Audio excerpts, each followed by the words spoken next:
Yes, welcome. Good morning everyone. Tugenda kuba tunuulira akatale tulabe ennaku z'omwezi 15, half of the month already, omwezi gw'okutaano gugenda. Tugenda kuba tulaba kiki kye tuyinza okufunamu wiiki mweno wiiki empya 1 hour ey'akaclosinga. Tulabe kiki opportunity ki gye tuyinza okufuna mu katale. Welcome everyone. Hope all is well. Katusubire tuli bulungi.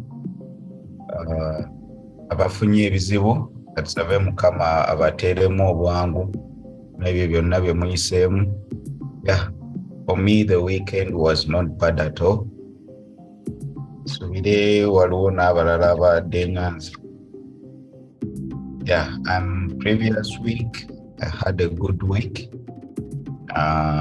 Ended a good Friday, the Friday on a good note with a good win. So atulabe week bwegenda otandika, tugenda kuba tutunuulira gold, tugenda kuba tutunuulira ku GJ. Bw'oba olina pair gye wandyagadde tutunuulireko, oli waddemba okutypinga mu chat pair ki gye wandyagadde tulabe, maybe tuyinza ogitunuulirako obudde nga bwebaawo. Tetugenda kubanga tulwawoko nnyo ku chat. Yeah, maybe if we can get a good setup for the day, tujja kuba tugitakinga. So share the link, like the stream, subscribe if you're new nga tobaddeeko.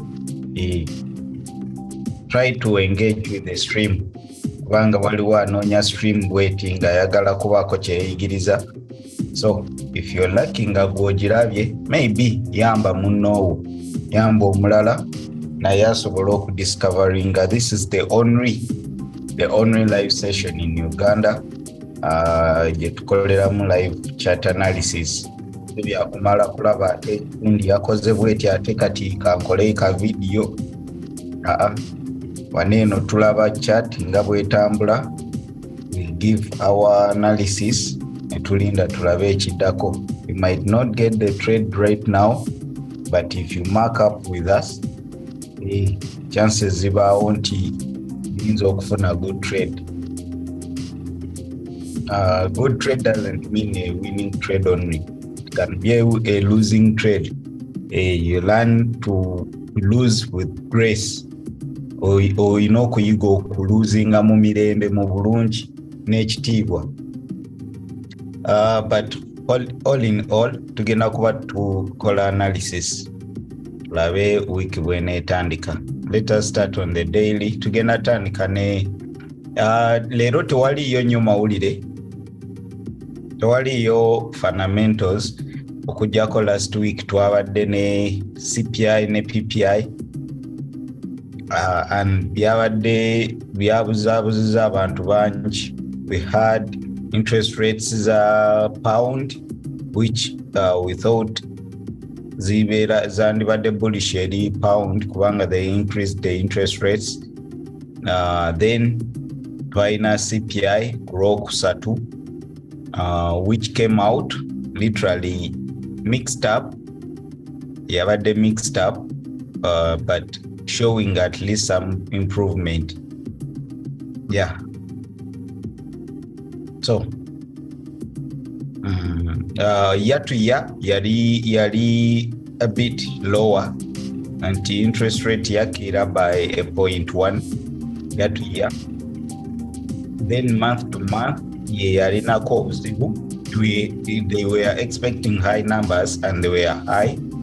And then Nekoa CPI, they were expecting lower numbers, but they got higher numbers. Bobo ompulira mu chat. Bobo, if we are clear, please type yes in the chat. Chris, Cozy, Rollins, Charles. Yeah, you can type yes in the chat if you can hear me properly and clearly. Mukulu Sem. Bashir, obadde oyogera ku kintu ekyamawulire abantu okubatawaanya. Waliwo yankubira n'agamba ate nga amawulire galaga pawundi ng'erina amaanyi ate ng'akatale kali karimukirira nemugamba nti ekibite mwekumira ku Blocfiafrica kubeerayo kumande mukulu Basiru ajja kimenyamenya n'abalala bafuneko sigenda kikunyonyola bw'omu oba togamba nali simanyi kinyonyola naye buli omu waali tulebaza okubeerawo kyakabi. Yeah. Leero omusajja just simple as that. Okay. Literally, sorry. Amawulire gabadde ennaku zino eno gali oba ngambe gali ki gajja gali different, like gakola byanjawulo, and akatale kabadde tekategerekeka bulungi. Mawulire gajja galaga kirala gafuluma kirala, so you couldn't trade the news literally very well. They were trading amawulire bw'otunuulira agaze last week gonna gadde ga declining galaga nti at least dollar yandibadde weak, but when we entered on Friday we had this big push on the dollar ibadde very strong. Then ekisinga wabaddewo debt ceiling amawulire bw'otunuulira. Let me give this example, like the fundamentals ebiseera ebisinga bwemba I look at the market, this is how I look at it. I want to know, to get at least the fundamental perspective.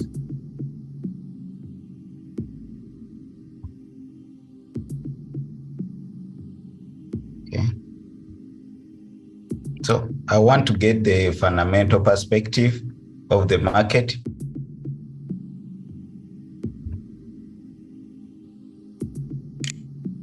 Fundamental.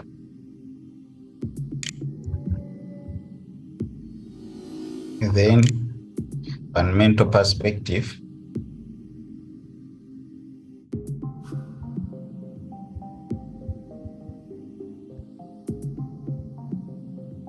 Then I get the sentiment, then I get the bias live from the fundamental, then I get the technical. Yeah. So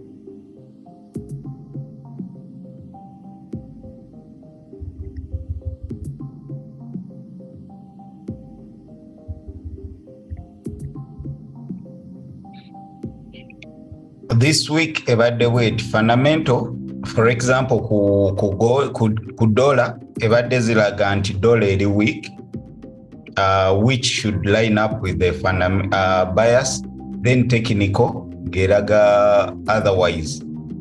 So if I get this scenario, fundamentals I get my fundamentals manjagala nnyo. If I get fundamentals nga ziri negative to the any currency, I go with that. Bias yange wenjija nti ngenda kubeera nga sellinga, then I look for the technicals to line up with the fundamentals. Naye bwe mbeera nga nfunye fundamentals ziri indirectly proportional, like engamba for example sell, technicals engamba buys. If I get a technical setup ennungi, manya ngenda scalping, I'm going to enter vemu mangu. Like when I put in a trade nga tugeza amawulire gandaga nti okay tubadde tuli bearish naye nga ate pound gundi dollar eri mu breaking out as this, kati kyenyina okola I look at the technical perspective nendaba nti okay naye technical tuli mukola kimukwamuka, the fundamentals zize singa bwe mbadde oba si teziko zizenga bwe ziraze bwe ziti, technical ziraga bwe ziti. Then I'll go to the chart. If I get a setup, I enter, I take maybe 30-40 pips, 50 ekinene nnyo, I get out. I don't risk too much. That is how I can trade the technical. I don't hold too much. Never against the gains, as long as I rather enter a trade, nenvamu nenonya setup and nenyingira nenvamu nenyingira, like I scalp. I can scalp that setup than holding ne reversing kubanga waberawo chance nti can reverse anytime. So that is how I trade. Bwemanga fundamentals lining up with the technical, and we had this literally on Friday. We had a very big pump on, let me go to 4H, on the dollar index DXY. It was just pumping.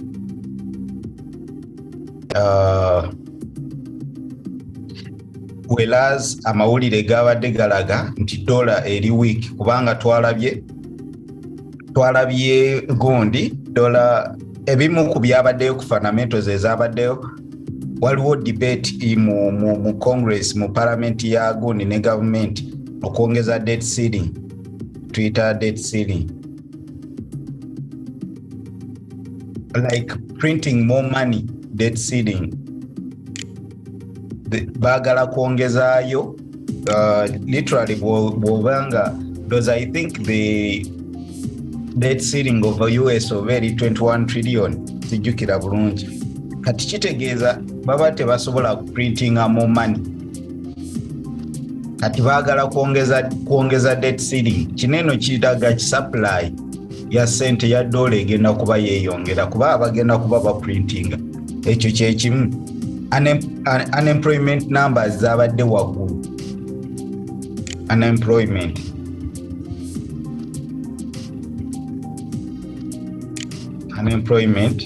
high.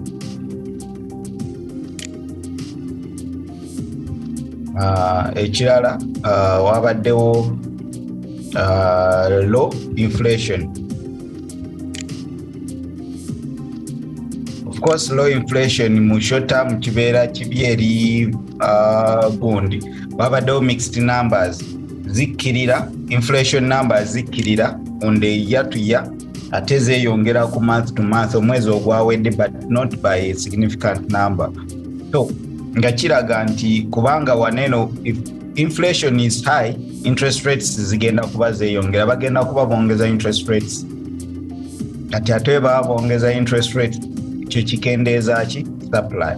Kati low inflation kitegeeza tebagenda kwongeza interest rates, which reduces, kiraga supply ya dollar. Bweba supply bino byonna bye-increasinga supply okujjako kinene. Wanene economy ekola bubi, debt ceiling, inflation, bino byonna biri negative on the dollar, but twalabye ate ekola ki eyambuka. Kitegeeza ki simanyi, but there was correlation ku chart ndala ne gundi ne fundamentals.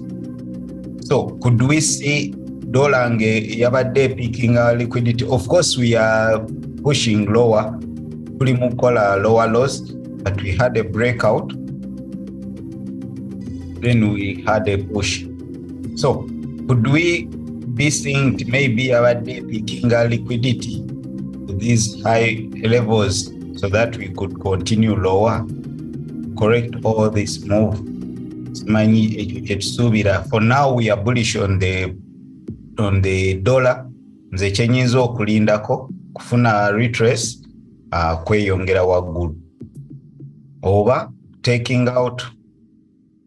This is eno yandibadde order block nungi kwe tuyinza okuseeringira maybe, naye neetaaga confirmation, at least a pullback to take out this high right now. Je tukoze this high, then tulyoka tufuna drop down, something like this. Ekyo kyenandirinze for a sell on dollar. Kitegeeza I'll be buying the dollar, the gold, Euro USD as a dollar quotes. something like that. So, but right now we are having a retrace. Tuli mu kukola retrace essaawa zino kyensuubira nti ali mu buys ku gold, yeah, could make some money that would dropping back to these liquidity levels, maybe here over one. But this was our resistance, previous resistance. Twins okujja mpaka nga waneno mweno area between 102.15, something about 0.2, then nekweno level. So I expect a pullback where your level, and then with what only the gold,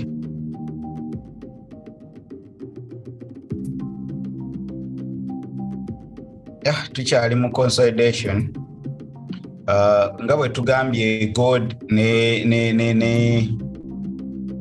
gold bwabanga tuli mu dropping as we saw last week, still tukyali, we are bullish on gold, naye ekizibu kya gold tuli mu nga bwe tubadde tutwogera ku level esinga obuzibu ey'enkumi buli lwe tubeera waggulu w'enkumi ebbiri, gold yatera rejecting us so hard na dropping, and we are seeing some rejections, sellers coming in.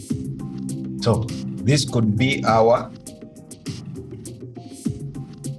let me say this, liquidity grab, rejection, continue dropping. This is on the 4H. So twins okubanga the market, because we are seeing tutandise okulaba breaking structural lows. Twins okuba nga this was our liquidity grab, a fake out, then twins okweyongerayo ne tutandika okola lower lows, something like this, maybe retesting this order block, the continuation down, break this structure, maybe. But ebimwe ebibadde bireetedde gold okupampinga ebya failure of the banking system, financial institutions. Even last week twalabye First Republic Bank nga it is taken out by JP Morgan. So maybe tomanya tuyinza okulaba ngaliwo reversal singa bigwa naye banking sector, some people are just anticipating for a recession, and that recession eyinza okuba nga eri caused by the housing market ne banking sector. Of course, because they have been printing so much money, and so many people cannot afford their mortgage. Zibadde babateekako, jukira already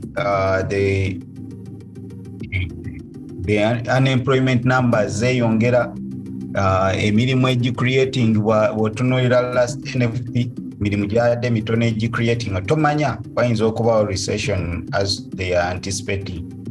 Naye for now, for gold, of course we are seeing the chart is trying to make lower lows. Relatively in a week, I'm expecting at least recession nebeera esula dola ekola etya anto yogera ebintu nobereka mukuba buli omu tategeeranga gwe. Recession ebintu ebyo mbadde nzija mbyogerako ebijja kunzibwalira okuddayo emabega.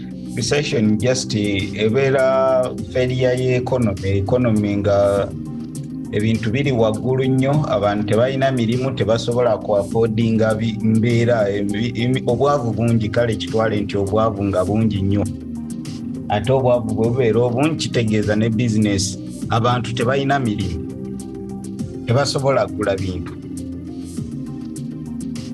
Then bwe baba tebasobola kugula bintu ne business zijja collapsinga. Kati ate business bwe zongera collapsinga zigenda kulaying off abantu. Kati bibeere bwe bityo, economy nga tefunctioninga generally, ki recession. company tezikola zireyinga ofa abantu tebakyafuna sente. Ekyo kitegeeza n'oleba engwazi gold zambuka, bitcoin zambuka. Yeah. Generally kiba kitegeeza bitcoin, gold kwongera kwambuka. Then government printing more money to bail out companies. Kati we printing more money kitegeeza abantu bagenda kuinjectinga mu stock market ne mu crypto, other risk assets, kubanga babeera babawa free money betuyita helicopter money nga we twalaba mu 2020 nti after the lockdown business ezisinga zaggalawo ne batandika okugabira abantu sente ne companies. Abantu ne babeera ne sente nyingi nga tebalina kye bazikozesa, ne batandika kugula stocks na risk assets. Obutale ne bupampinga, bitcoin nedda ku new time ayo okuva ku 13 nedda mu 2,000 egenda mu 3 negenda mu 4 mu 5 mu 6 olw'okuba sente abantu baali buli omu yayinawo $1,000 olw'okuinvestinga nga za bwerere. Because you imagine every month ndooza buli muntu bamuwa dollar, omukulu ndooza babawa $7.50 nga bwe mubeeramu babiri babawa $1,500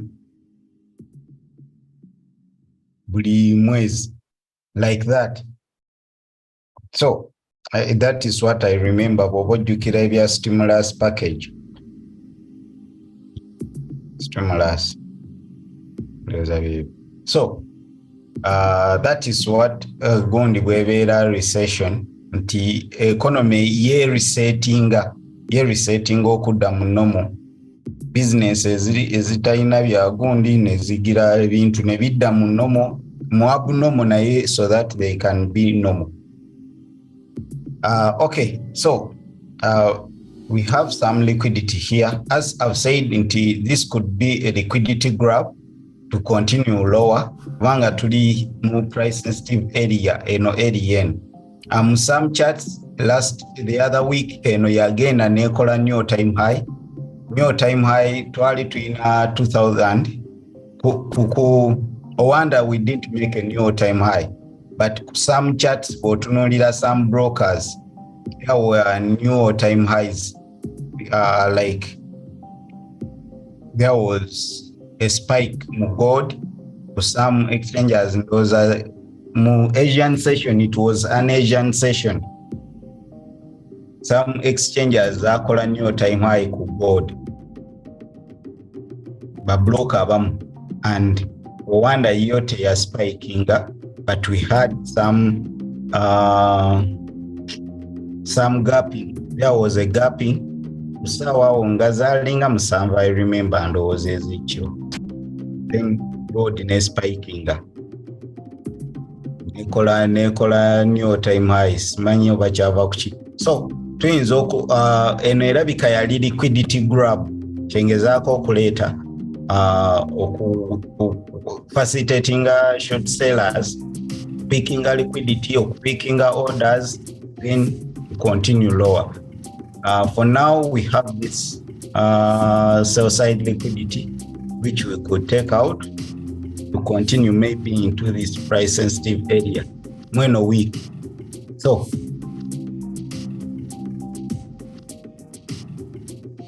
into this demand zone. Over support over chi. So at least into that, maybe into this order block.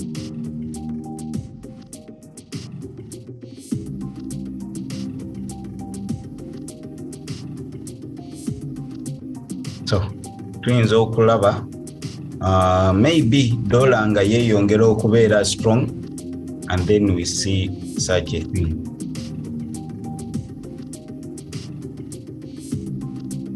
That is what I'm expecting ku dollar. Ku gold. Gold insuubira okurejecting emitwalo gino ebiri, at least okuddayoko mu gumu kenda flat. Yeah.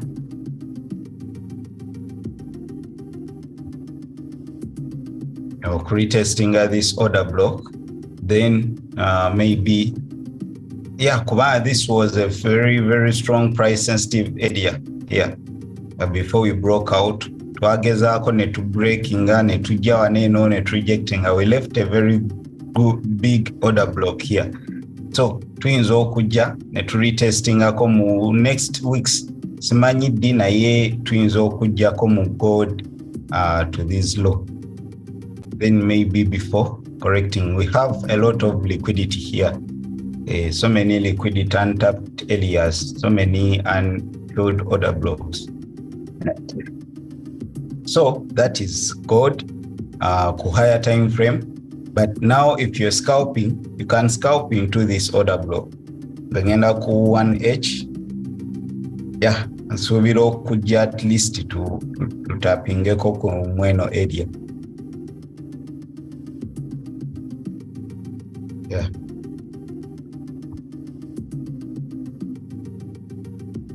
Nandyagadde okunoonya.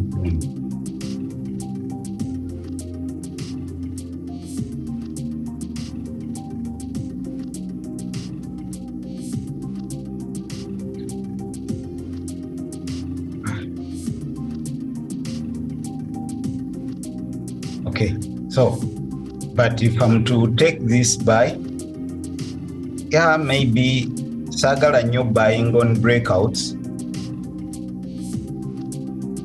Sandyagadde buying up breakouts, and I will not buy on this breakout here. But I would love to see singa tukola retrace maybe back to this area.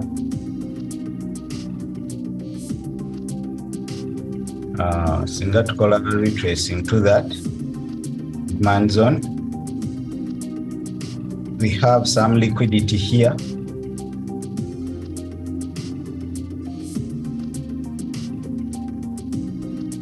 I don't mark out my chart kubera so so complex, but I'm trying to give the same sense.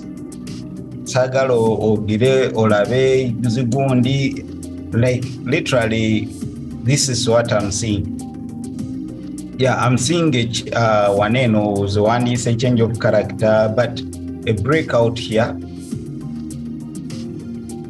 and this could be a retrace to come back into, to break this high into maybe this order block, this sell side, I mean this order block generally, sell side order block here. So eno oliwadde mbogiyita kyoko babiki byoyagala ba shift, but we are seeing abamu balaba head and shoulder, abamu balaba kyonna gwe kyolaba. This could be your head and shoulder, left shoulder, the head, the right shoulder. Then we expect a breakout, maybe to continue lower. So oliwadde mbo scalping that. Nze kyenandirinze kyenjagala okulaba for now, I want to get a pullback, taking out this liquidity here into this order block before we continue. So I want a sell to buy into this order block, maybe up to this level. Singa twongera pushing lower. We have some imbalance. Ebyo now ebiri. Waliwo reasons lwaki tusobola okuddawo. So right now I would look for a buy, and that buy ijja kuva ku pullback eri ku gold, I mean ku dollar. So maybe another buy here above this level after breakout. But if I'm to take a breakout, nandyagadde at least a break and the retest into the order block enebeerawo into this demand, then to continue into the order block, the sell side liquidity order block, sell side order block, something like that. So yandibadde plan yange. Right now I'm looking for buy into this level, this liquidity order block here, waggulu.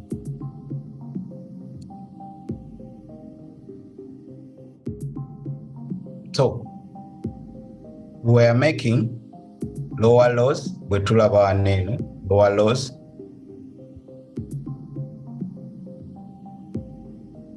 Then to breaking because to breaking out or gamba high. This is a single candle, single candle, then maybe a retrace here, then pull back to this area, then net fading or call a new low.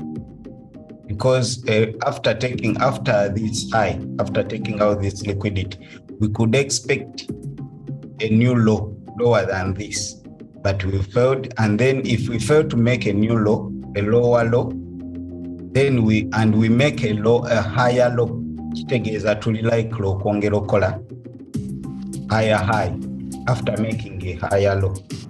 Bwe tumala okola higher low, then ekiddako tuba tu expecting a higher high. So buziza abantu literally kyengamba nti we are making this movie yaffe bweti this yeno then netukola high netwambuka. We could take this as a liquidity grab into the previous price sensitive area. Then we were expecting a lower low, but we failed to make a lower low. Tuli mukwambuka, seeing to breaking a structure on the upside. So breaking out this by internal structure turns of breaking out. Many sometimes the line is nyangu za kutegeera okusinga candles. So tuli mukumaking waneno tubadde tukola lower lows and lower highs. We could take this as a liquidity grab to continue lower, but because we failed to make a lower low and then we made a higher low, then this is a shift in market structure. We could see eyinza okuba it is buying to sell to make a lower low. We are buying into maybe the previous price sensitive areas to sell. Maybe.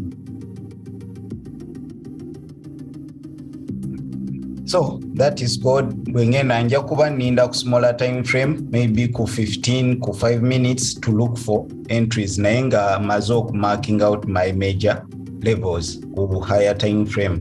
Manyi kiki kyeninze sigenda kugira someone can scalp in this order block into this, but I'm not selling now. I'm not selling now until maybe ngatuze kuzino levels. This order block waggulu eno gye njagala okukola ki okuselingira eno, which will be a good sell zone. But I could expect to take out this low. We could take out this low into here. Then I could sell. I could buy into here. So right now njakuba nonya buys. But if we singa to continuing our guru, then tufuna rejection. Maybe not today. Maybe tomorrow. Maybe Wednesday. Then I would sell. Back to these price sensitive areas, when or liquidity level, the previous low. Here you go.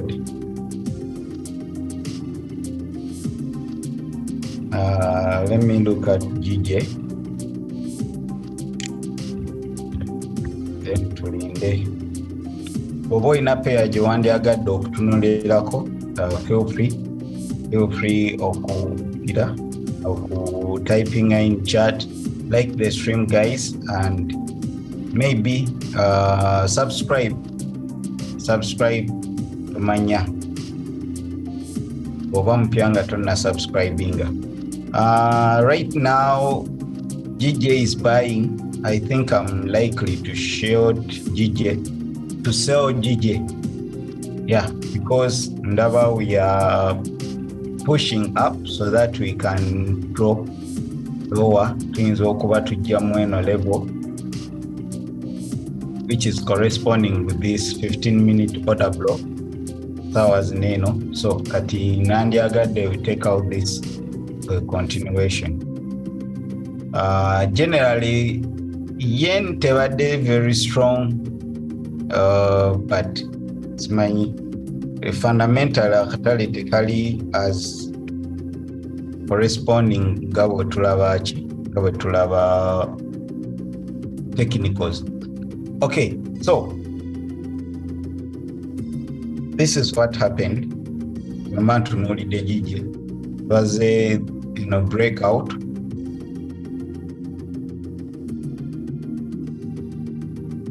Had a good breakout here, then in a ringer retest, then maybe for a continuation. Naye this is not a good. Ebiseera ebisinga bwe tubanga bakweyongerayo nga bolaba here we took out liquidity ne tuyoka to dropping tekiba kizibu nnyo akatale okujja neka wadde we took out this nekajja nekakola V shape like literally netubanga tubadde tukkirira bweti netukola V shape netu breaking waggulu bwetuti kiba kizibu nnyo.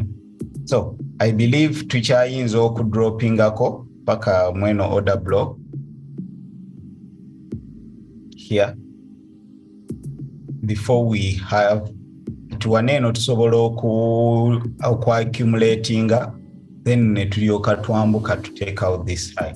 Bwebanga eyambuse ebiseera ebisinga this can eyambuka naye tetuuka wala. Kati ate eno V shape esobola okukola nga bwe tulaba neno nti we are at the current price action bw'obala eno price action eri wano. Of course we are bearish here. Then esobola okujja ne reactingira ku area of interest ne dropping. Like literally we tuba tetukola reversal nga we are just doing a retrace. We can do this. Buli we tukola V shape eno ebiseera ebisinga V shape tuba tugenda kukola kikweyongerayo. Ebiseera ebisinga if we make a V shape nga bw'olaba neno a single candle rejection ebiseera ebisinga chances ziba nyingi nti we shall break out this tukyayina continuation. So but if we get this rejection, this accumulation, such schematic, bw'ogenda ku smaller time frame, this is a good schematic. It is Wyckoff accumulation. Then chances ziba nyingi tugenda kweyongera wala. Ekimu ne wano. And when you see this, chances ziba nyingi tugenda breaking the previous low. So kyengezaako gamba nti bwe tulaba buli lwolaba something like this nga tubadde twambuka tugeze tubadde tuli mu uptrend nti ne bwe tunaakola pullback eno pullback eyinza obutagenda wala nnyo eyinza okukoma anywhere esobola okukoma neeno naye neekola ki eno high chances nyingi ezo gitaking out. Naye ate singa tubeera tukoze something like this nga tubadde twambuka ne tukola ekintu bwekiti. This is a distribution. Tubadde twambuka ne tutuuka waneeno kati waneeno ne tufunamu rejections. Tukola pullback entono then ne tukola ki around top over head and shoulder kyonna gwe kyolaba waawo. Then this ina chances nyingi ezo correcting the whole move even maybe to the low. So be careful with that. We said every single moves west. Either bajja ne bakutaking out this eno move eba nnungi eno manya chances nyingi nnyo ezokola new low. new lotus kitegeeza nti egenda kukkirira mpaka eno, naye you count at least some few pips okureachinga this previous low oba okureachinga previous high. So kati kyendaba wano eno ku gije nti eno this single candle confirmation oba rejection, chances nyingi ez'okujja ogitaking out. Either we take out liquidity nga bwe twalaba wano eno peak liquidity then we drop, kati ne wano chances nyingi ez'okujja ne taking out liquidity then ne twambuka over like something like this, several candles, oba ne tujja ne tukola move yenyini before we move up. Aba patterns oba bagiyita descending wedge oba biki, something like that. Byonna bye bimu. If you get patterns kikubeerera kyangu okutegeera price action. So GJ right now bwe mba njitunuulira, I'll be selling, I'll be looking for rejection candles, yakuba noonya rejections mu eno area. It was a good price sensitive. We broke out, retest, breakout, netukomawo nekola ki, nefuuka support.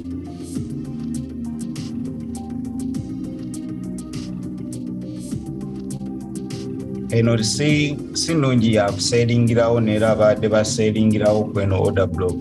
This is a smart money trap. Eno trap chances nyingi ezo zibadde nyingi ezo gitaking out, then netulyoka tujja mu supply zone. This supply zone, it was a breakout area, then retestinga, rejectinga, droppinga, then it acted as support. So chances nyingi ez'okujja rejectingira wanene. So in the time frame for H. So when I go to maybe to H, osobola ogenda ku time frames eziwerako olabe bya H not the best. So it is rejecting to H. 1H tetuwadde confirmation nungi. Yeah. Muntu abadde alinda at least kweno kando. So kati kyeninda just take out this high, it rejecting to this order block,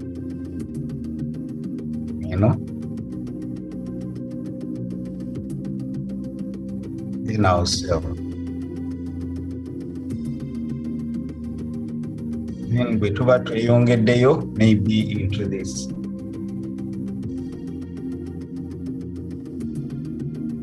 In 30 minutes. Yeah, just I'm waiting for confirmation. Nandyagadde tugire, we are taking out liquidity. Twambuka, these are stairs. Bolaba eno gundi si nungi price tebadde nungi wanene. Tebadde clear. Twambuka naye nga teri clear. Kyemanya aba trading ze GJ last week ebadde hectic. Weno price action yona abeera mubi nnyo, ayinza okuttamu omuntu oyingira buys nekulaga nti eyambuka ne rejectinga neyambuka ne rejectinga noyingira sales nekulaga nti ekkirira, esobola okutta ekuleetera pressure eno nekutta. So aba trading ze GJ Friday ebiseera biri nga nkyanyiga oyinza okuyingira buy sales nenyigira ddala. Yeah, nekutta omuntu oyinza n'okufa obusungu. So you just need to see the price action. Nolinda no marking out zones si kyangu, but you ne bw'oba oziridde zineeno zikutta, oba oli mu profit oyikozeeyo ebisatu nosanga nga kiri $9 noga nkama, noddayo ne zibeera bibiri noga kanclosing nosanga nga ate yayambuse nogiraba noga kaleraba.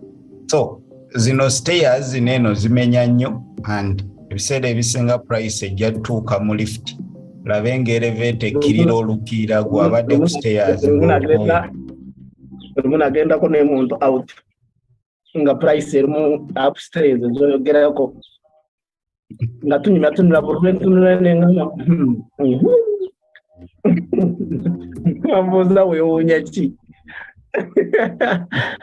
netunyumya nenziramu nentunulayo neewuunya naagala kunakamanaga tula autotompa budde oli kusimu kiki era tulunako kiba kirungi oyingira akatale nga kakaki nga tekali mukanyigo gw'omanyi ebikulumya omutwe olina okuyingira akatale nga tekali mukanyigo ate kaba kagenda kuvaamu lwaki kweyagala akanyigo kaleke katambule keetereze ojja kufuna setup ekibi omanyi jaseremmowa yagamba ngobwatera nokutaba trader they think they can take money home every day and they think they can get trades every day ebeera bulwadde bw'amaanyi nnyo that disease can kill. It is not a must that you have to win every day. It is not a must that you can take money every day. By the way, in trading, you can toyina nakumanya kigendo okubeerawo. Olaba lwaki abantu bangi bagwa mu trap n'obutawinninga sente mu katale kano. It is a simple reason. They use analysis to eliminate risk. How? Ye bw'amala okulaba setup yagamba kati kiwedde katakatale kagenda kiira. Abantu bangi bwe boogera naye ate analysis tesobola kuconfirminga mbu akatale kagenda kkirira. Analysis ekuyambako oku-identifying your age. And in age, there is the distribution of winners and losses in every age. And you don't know which trade will be a winner, you don't know which trade will be a loser.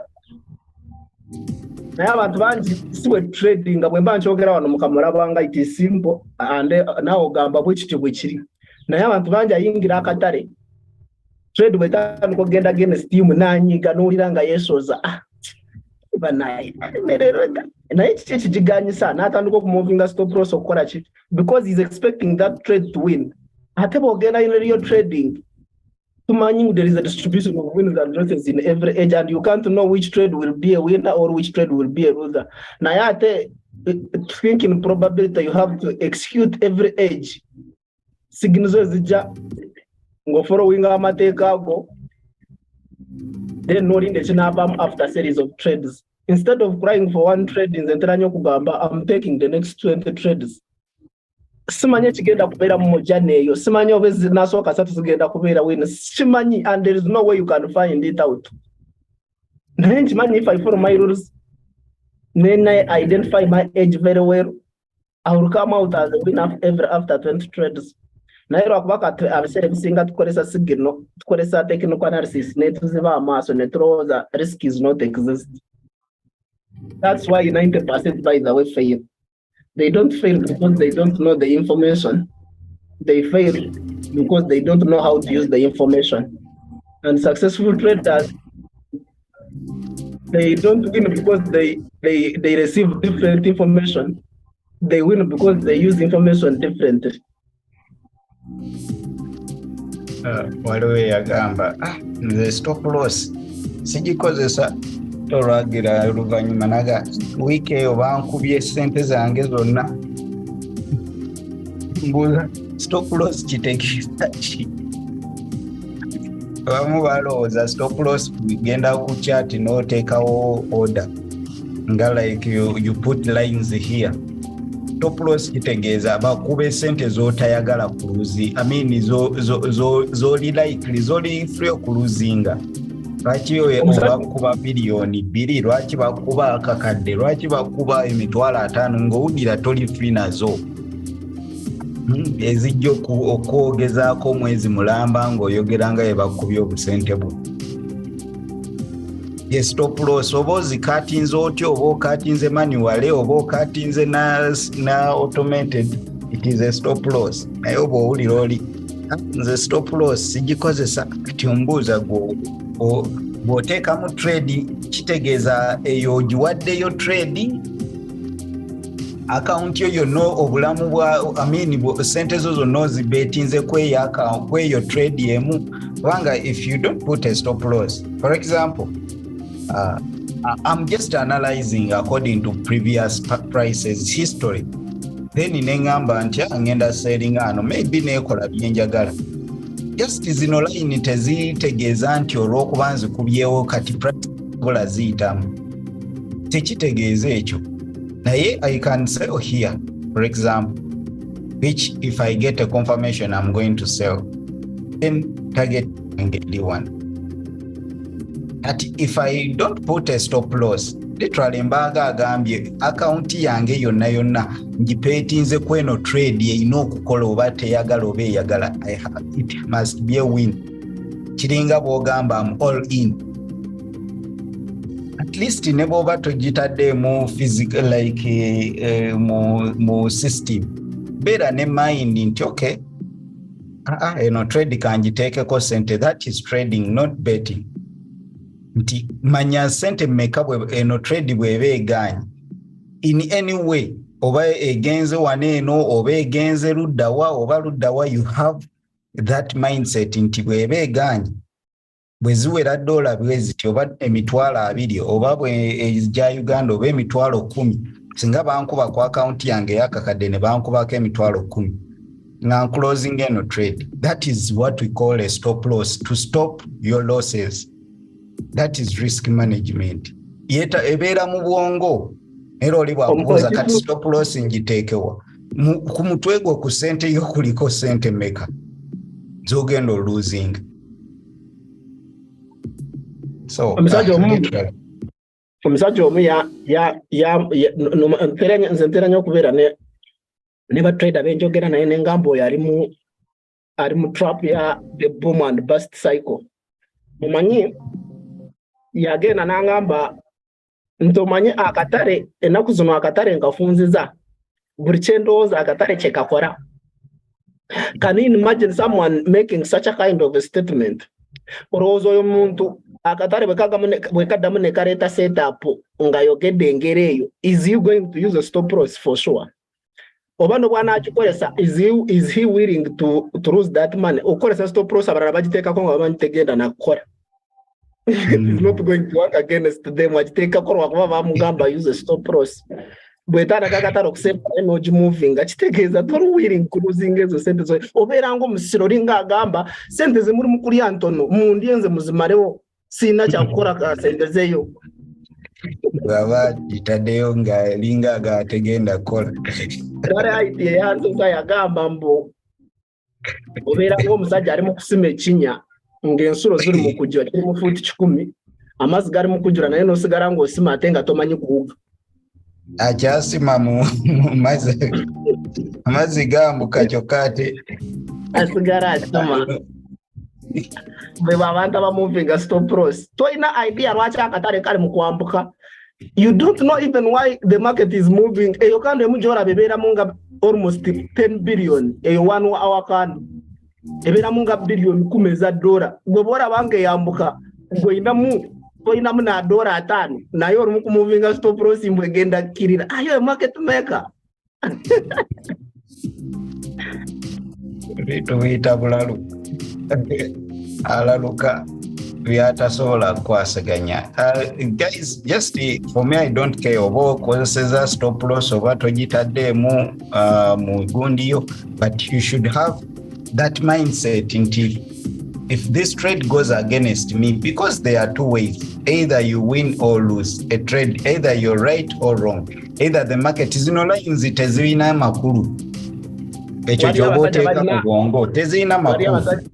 Wali abasajja abarekazi bo balina engombo yaabwe, we must win or they lose. Oh, they lose. Naye nga babajje balina okuwangula oba bali balina okuluzinga, kitegeeza ye talina kuluzinga. Ama baqualifyinze ku finals. Bakubye gundi, bakubye yabani, the Golden State Warriors. Yeah, literally, over you lose, over the trade must. Sometimes oyinza okuva mu trade. Aliwanze like recently Gbpjpy ina kyeyankola nga ejja ne hittinga stops zange then nemala nekola ki nida like literally nga 5 pips negenda mu direction yange nga ata I've put in the right stops nzitadde watuufu ngize buli kimu nga nkikalikywetinze naye nemala nenga abula ekinkoze nga siddawo ne kubanga alina ebyo byonna bibeeramu. What I have to do is to wait for tomorrow. As long as you survive in this market, the longer you survive, the higher chances of making money. Buli lwo surviving mu katale kaneeno chances nyingi ez'okukola mu sente. So kati ofuna ne experience teri kidemotivating nga kubeera ne trade setup ennungi n'ogiteeka ku demo. Ngeggulo oba last week you breached your account nga wablowings up last week. Oka setup yo yennyini nejja neekola nga bw'ogyagala naye ng'ogitadde ku demo. Kati ekyo kiri very demotivating. Kiri like kimenya literally. So ate imagine koro olunaku lwoba wa blowings enkya wagenda okubeerayo setup ennungi naawe gy'olaba eno n'obwe bagamba bantema omukono mu butuufu egenda kukola era neekola nga bw'ogyagala mu bwongo n'otandika okugamba naye banaye kati awo omuntu abeera aluzingidde nga challenge olwo olunaku bw'alaba setup eyo ng'enkya n'agamba kati akatale nkategedde kanzireyo nteekeyo nja kwetereza.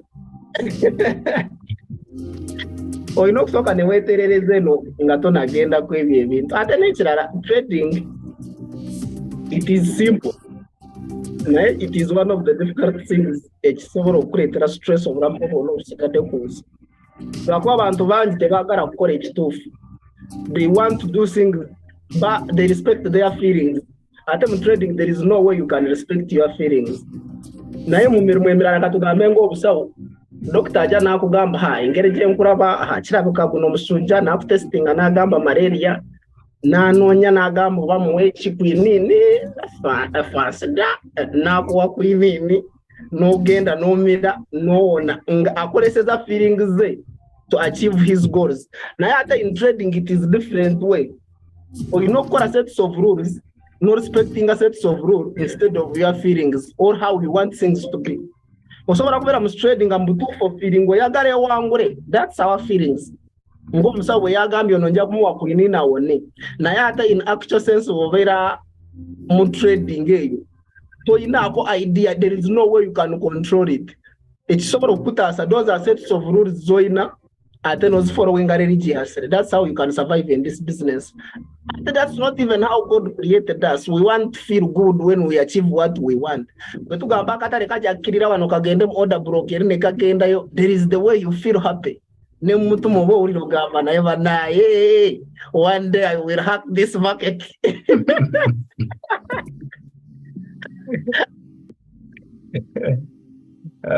Then nekakwhakinga Then I'm still breathing.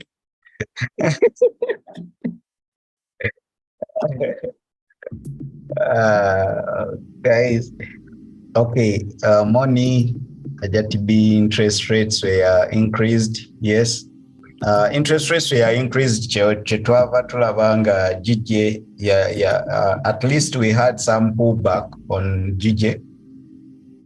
Friday yona. Morning Anita, Sebi Cash morning, Joa morning, Charles, thank you for sacrificing. Teacher, thank you. Some analysis on US30, okay. Like the stream, yeah. Euro USD, thank you, okay. And Ozalo Abagala Euro USD, okay. N'abanyane 30 ab'Amerika mpulidde waliwo aboogerako. US 30, US Dow Jones.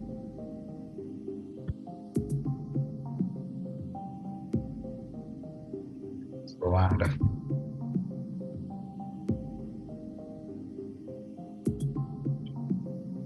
Okay.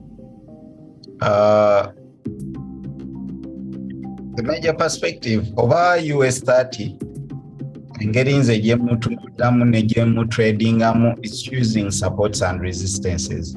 US 30 sometimes fails to respect major levels and zitunulide. So when man tunulira US30, most cases I look at the major support and resistance levels.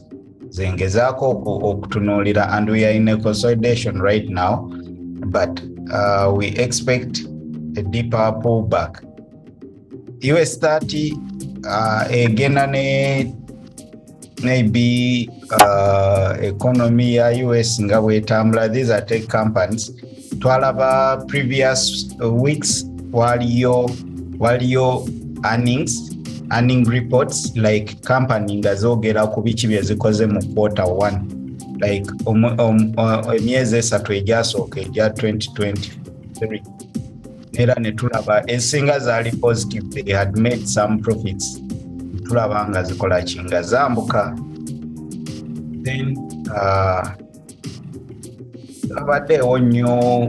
twabaddewo nnyo gundi mawulire gabaddewo back US30 kimunemesa. We have these nga boolaba neno akola nnyo ebintu bineeno na rejectinga na droppinga lumu oba this is of course a distribution na accumulatinga na pumpinga lumu na droppinga. So over you can lose 7 times and you get 1 win.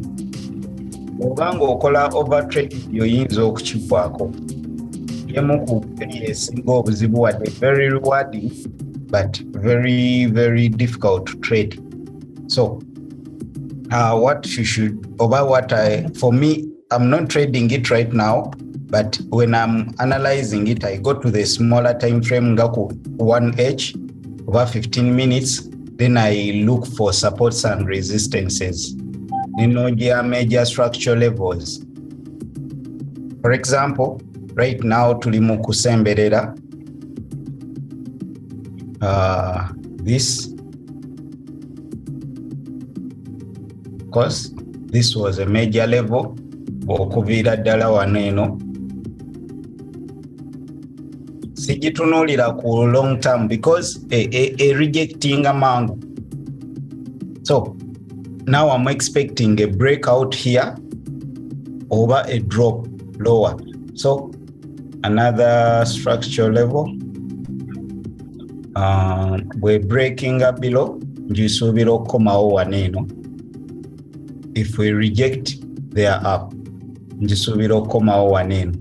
Kweno level sina chindi netweyongerayo mpaka anene.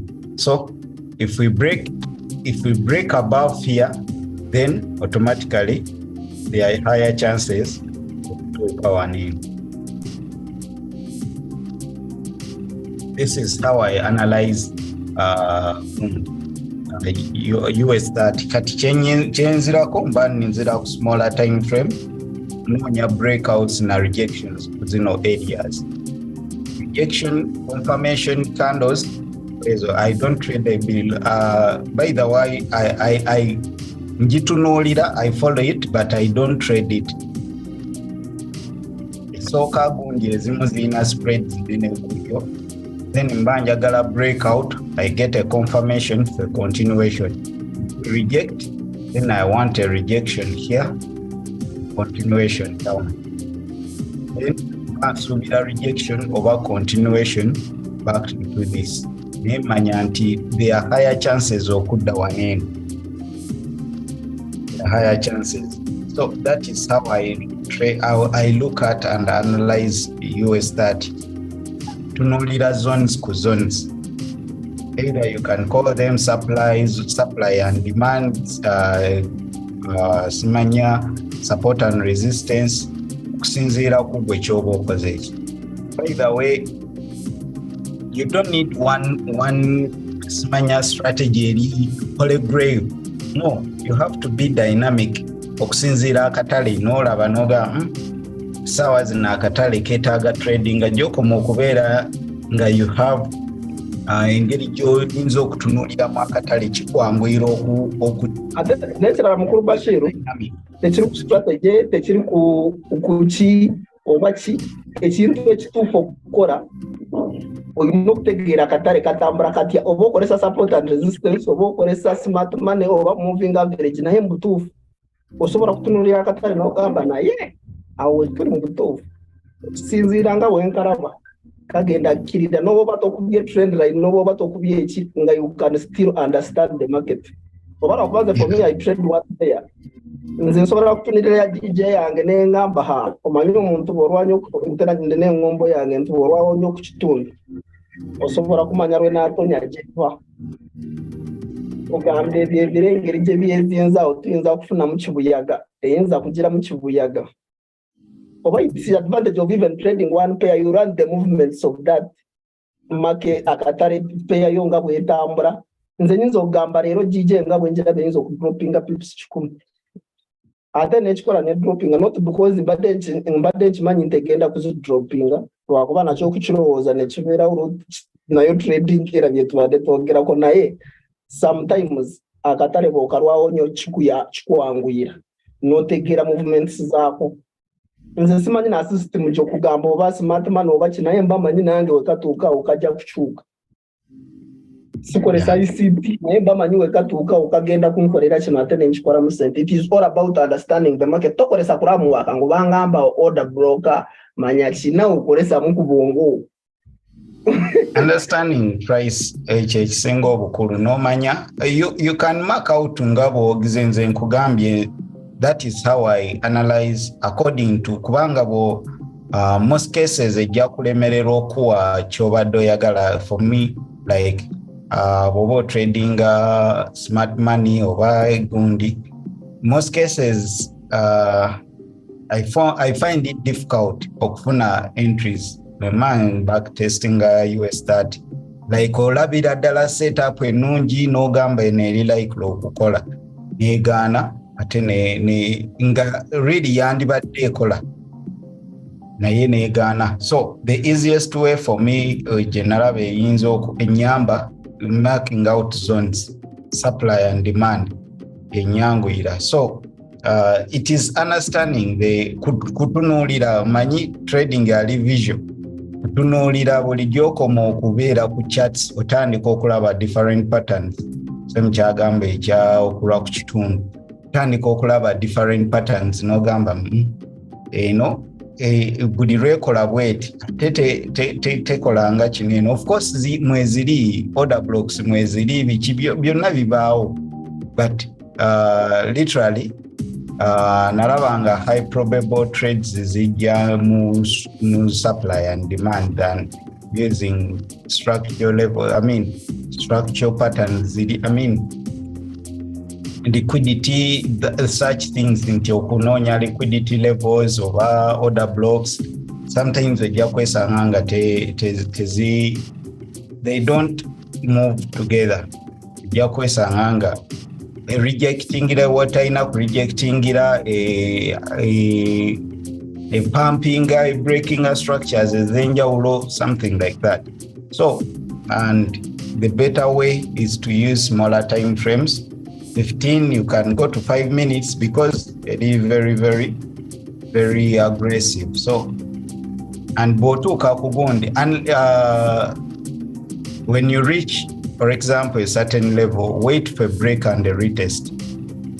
Wait for a break and a retest or a confirmation break of the structural lows for a retest, then for a continuation.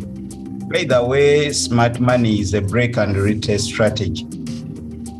It is a break and a retest. Chovola abasinga bagamba nti lwakuba they concentrate more on reversals. Nti bwe tuba twambuka something like this, wait for lwakuba bo bagiyita choke. It is the same as support.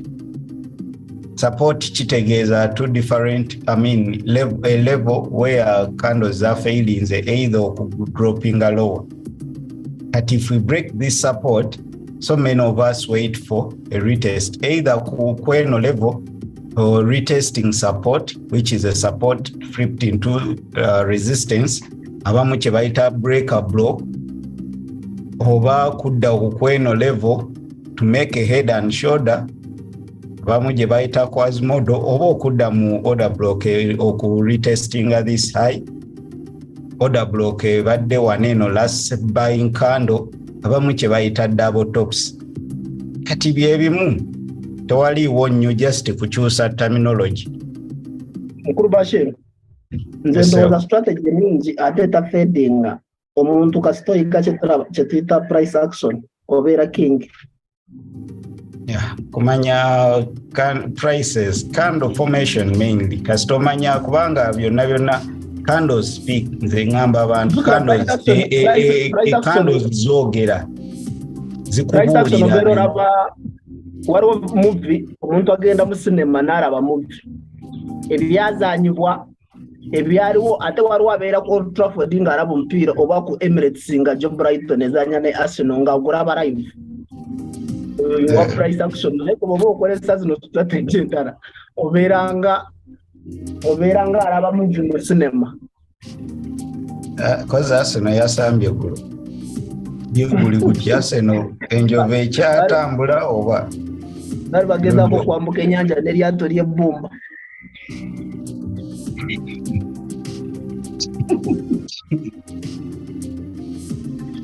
Gondi yabagamba bonna ntabuulirirwa. Kati baklosinze sebo omukulu waliwo ofuna big buildings nga 3 billion toyina n'akasisiro oli muzigo naye yagala kuzimba mansion so kozimbe boys quarter. It's good to dream naye don't overdream. Ayinza okuka ku buliri oyinza oli disappointed ate mu bintu bye wali toyinaako na idea mbugo oyagala kuzimba kaso nekikustressinga n'ofa neyo stress imagine ng'ate tewalina idea yonna ezimba kaso. ye tali mu Premier League.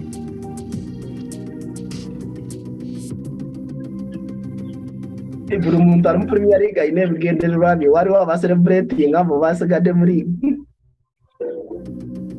naye acelebrating kuba ayagala atwala kikopo.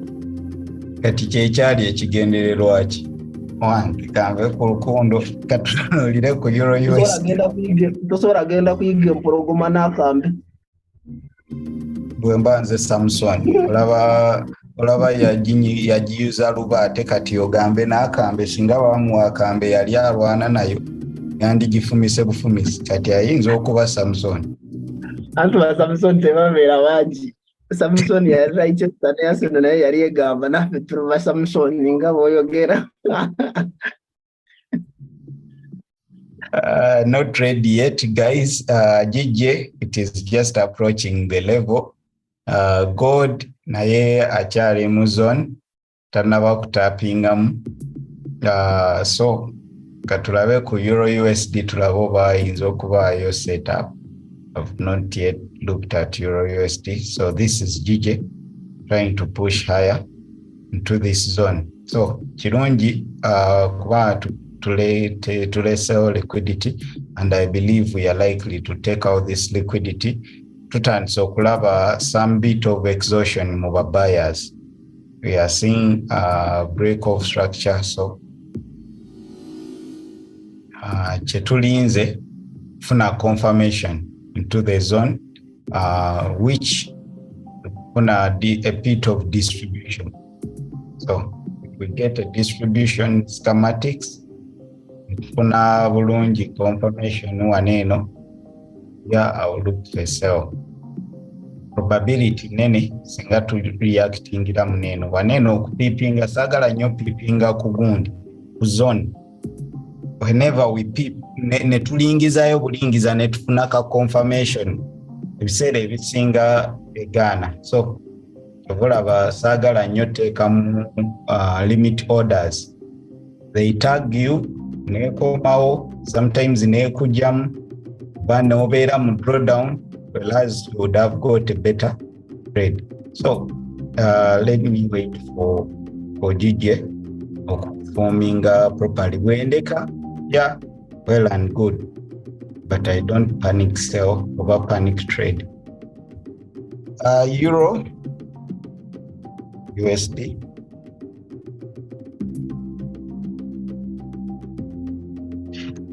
we are looking at sales. Nga bwe tugambye ku gold, as we are breaking lower, this is on the 15 minutes genze ku higher time frame, but already euro dollar ebadde eri strong. So tugambye dollar is just resetting oba retracing. So tulaba singa tukomawo mu zone nga bwe tulaba breakouts, retest and continuation. Saawa zino eno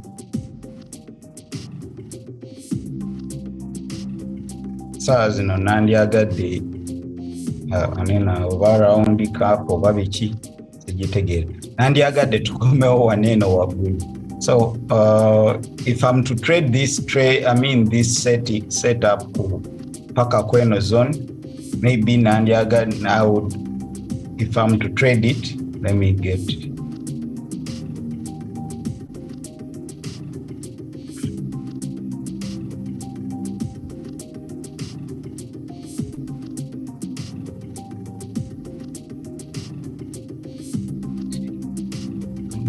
the breakout net komao net retesting. Yeah, this was a good trade abagifunye. Breakout net retesting for continuation, maybe another retest or another pullback into this order block but already retested. Euro USD sinungi gyendi sigiraba bulungi, sinungi nnyo gyendi naddala buys kubanga it price action yayo eri very efficient, tewaliwo imbalances, temuli ki. So maybe if I get a pullback back into this zone, then nembuyinga, but ngenda kulinda sales. I'll be waiting for sales, minor zone, something like that, if I get it. So unless nga tukomyewo buys sandi zaagadde nnyo, as tugambye dollar ebadde eraga strength, tomanya leero tewaliyo mawulire nnyo, tomanya unless nga tukoze a bit a pullback here. And then waliwo zones ze tuyinza okugirirako. Let me try the higher time frame ndabe 4H. Yeah, abafunye this on the 4H abadde better. Kweno order block, it is the same as support, kweno support. So bw'owulira order block togamba nti aba. So kweyo support level oba order block we were reacting, and it had a good setup. Failure to like weakness mobile sellers, bear bullish candle, then we continued, which was good. Now esawa zineno wemba ninze, this is the demand zone.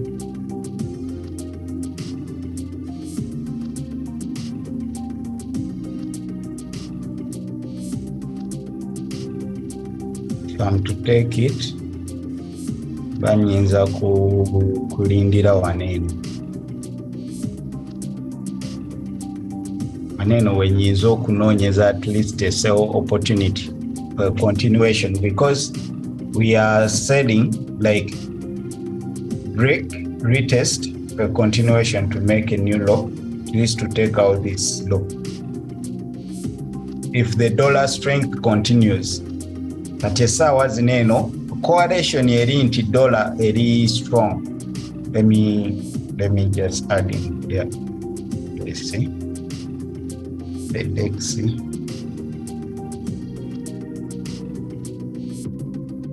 The dollar is retracing here.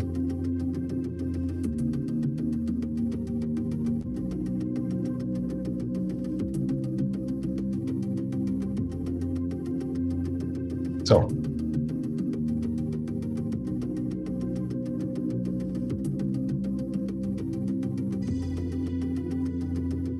Gondi ideally, the dollar is very strong, breaking out, which is it is breaking this major structure level,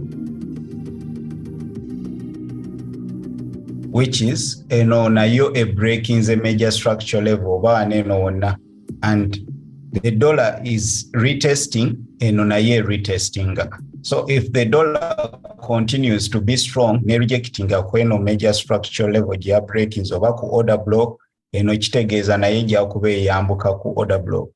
Nejja nefuna strength here to continue at least ku zino levels waggulu, then kigenda kuba kikola kyekimu neewana eno nti eyambuka nekomawo ne to take out this liquidity level here, maybe up to this kekano one. Then when we are targeting this, we are targeting this. So Euro USD, I've said everything, it is negatively correlating with the dollar. Dollar we better strong, the dollar index DXY, kitegeeza Euro, Pound USD, Pound I believe very esaazi neyinza okuba epampinga naye nga this is what I'm expecting unless ngaaliwo gundi.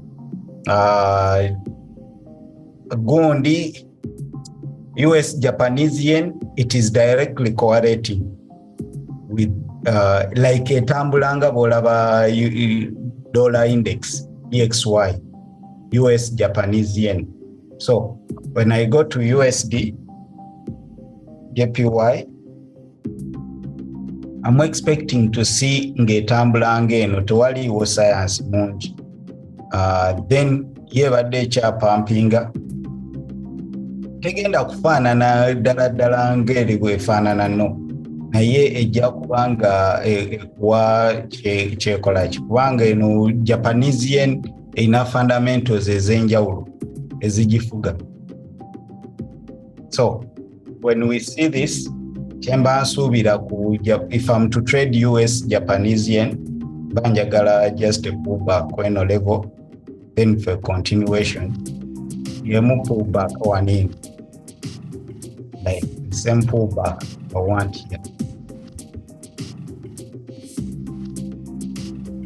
here, maybe into this order block oba biki gwe byoba olabye, then for continuation we take out this high.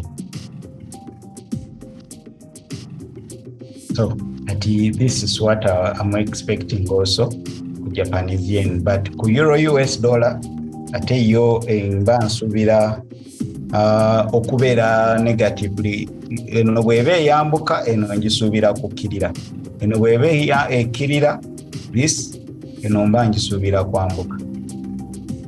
So literally kati kyembadde ngezaako okulaga nti singa dollar eyongera okubeera strong nijja ne rejectinga kweno structural level, then we expect neno rejectinga mu any area esobola okurejectinga ano ku order block esobola. So if you have not yet taken a trade nga tewafunye trade ku dollar euro dollar, ndaba ziyinza okukalubira. Wait for a rejection, wait for a retrace, then we continue. Wait for a retrace here, then maybe we continue. Singa dollar eyongera ne breaking out, maybe ne breaking below structure levels, then we can retest these levels. Kati awo kyoba oyagala, if we continue breaking down, oba oyagala breakout one eno, a retest oba a pullback, the continuation into this, and eyinza okukola nga trap SMT oba ne tweyongerayo eno waggulu. So something like that. Singa tufuna breakout below kweno level gye tubadde tusuubira okodinga ne break, then could wait for a breakout here, a pullback oba just a retest oba into anything kyeneeba ekuwadde confirmation for continuation. That is how I look at Euro US dollar. Mukulu Sem nga tumaliriza. manya gyoli oba oli mu kutekinga partials. Sometimes tugamba tulinze gwe nga gwe oli mu kulya era alabika ali mu kulya te mu Buganda bw'oba olya toyogere. Guys, inayo ekibuuzo nga tumaliriza, feel free tulabe waneno ku charts. Okay, I wanted to switch to US 30. Nandigambye, if you want to switch to indices, feel free okubanga you first analyze soko zitunulira at least zi back testing for a good time. You back test at least for 3 months, back test before putting live money. Zigaba sente naye ziri very very volatile, but you try to back test gezaako okubeera ku live sessions like live chats, olabe zitambula zitya. If singo osobola mark out your charts, olinde you back test and get, forward testing gezaako trading a demo trade oba paper trade, then mark out olabe by every day okola screenshot. Nga oyogedde ng'ogamba movement za nankante zitambula bulungi ne back testing tetambula bulungi, nze ndowooza advice gye wandimuwadde, omanyi trading naye complicated, ate bw'ogenda mu complicated abayindi bagiyita kyaka review, ogenda mu kintu ekiri complicated n'olimu engeri gyonna kivaamu. Nga waliyo pay ennungi eziri okay ng'ezosobola okutradinga zisobola kuwa sente nyingi, for example GJ, waliyo nga Euro USD, teziri too much complicated like that pair USD. Ndaba abantu bangi bagigamba eri complicated nsobe ya trading. Lwaki oyagala complicating ebintu ate nga ne business gye turimu naye eri complicated? Why can't you look for good things? Lwaki twagala kubonabona tunoonye? Nze mbadde ngamba agyesonyiwa anoonye pay ennungi muuko. Waliyo abazi trading, I'm not saying it's bad, but if something is complicated and yet we are doing complicated things, then you will get complicated. Mainly, nali buli kimu njagala okitradinga, gundi atradinga indices, ingamba nange zinjagala, gundi atradinga gold, gundi atradinga like oli kyendaba kyakozeemu sente nange kyenjagala. But when I realized that you can make money, ekikulu kunoonya sente, ningamba let me settle here. Of course US 30 njagala, naye nagenda okulaba nga ate sente zenkola ku gold, kyobola bambeera nnyo ku gold. Sente zenkola ku gold nyanguko okusinga zenkola ku US 30 because I've ever traded them. Ningamba it is not about etambula tugeza waliwo aba trading abemanyi nga batradinga Bitcoin. Bitcoin is buli range geza back testing anengitunulira, of course etambula structure naye mmenya nnyo like weeks zino zeekuba zineeno zino zinkola bubi nnyo, ate nze omutima gwange munafu like ndi coward ndowooza kati neŋŋamba mbutuufu neera nnyongere Bitcoin, mbadde mu Bitcoin crypto general all long, naye Bitcoin naga sijja mu tradinga ku leverage. Kamwesonyiwe kubanga ayinza okuwiikinga n'olabanga butuufu trade egenda mu direction yo nungi oba neekuba kando gwe wobadde ogirindidde neekuyita mbuyisi. So sometimes it is not about what you're trading, bw'obanga gwe kisobola okwanguyira okufuna sente mu nnyaanya teweetaaga kudda mu mpuuta, naye nga waliwo abazikolamu empuuta sente ekitegeeza nti tewaliwo azikolamu, naye ate gwe eyinza obutakolera empuuta n'ekirala muntu bw'aba akugamba nga gwe tonagenda mu mpuuta naye bakugamba empuuta erimu ebizibu, lwaki togenda n'osobola ku bijanjalo ebikaluulu input ejja kuvundirira nga tonafuna wa customer. Soko analyzing market Twitter market analysis soka wekole mugwo omulimu olabe gwo n'okisobola totunuulira nti gundi buli omu alina omutima gwanjawulo mutima oli waliwo olinga waliwo kyali wange mulungi mu smart money naye ye yalemera ku Euro USD n'agamba nze Euro USD ngikwata ne 3 pips stops ebirala byonna simanya gold yagaana aliwo eyangamba nze gijje buli lwenteekamu trade bankuba yenga gijje yagaana kati it is not about gundi kyakolamu sente, it is about you. Trading is individual, it is you gwe kwetegeera tugezesa byonna naye gwe kwetegeera n'ogamba waliwo naye gwe n'adenyegera naye n'angamba butuufu ku gold ne bwe mukwata at least nsobola okufunayo trade ya 20, 30, 50 pips kyokka ate endala ate zo ninda nnyo ate ne zigaana okukola kyenjagala naye gold ne bweba egenza against me etambula yetegeera neera agitradinga bw'agezaako endala zigaana strategy za njawulo.